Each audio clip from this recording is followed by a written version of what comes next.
Hello and welcome back to another video. In this problem, we're asked to simplify the expression tangent of the inverse sine of x. So the way that we're going to solve this is by turning tangent into its components.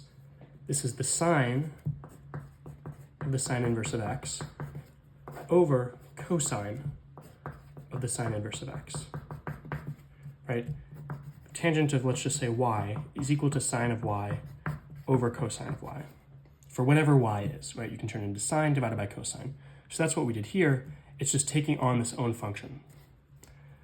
Now, the sine of its own inverse is just the thing itself, right? Any function taking on its inverse, these cancel and we're just left with x. And cosine of sine inverse of x is equal to the square root of 1 minus x squared. If you're not sure of how to come to that, it's completely okay. It's a little bit of a complicated proof involving some trigonometric identities. This is something that I solved in the last problem. Cosine of sine inverse of x is equal to the square root of 1 minus x squared. You can find that in problem 69, which is prove that this is equal to this. But I'm not going to prove it again, obviously. And we get that the tangent of the inverse sine of x is equal to x over the square root of 1 minus x squared.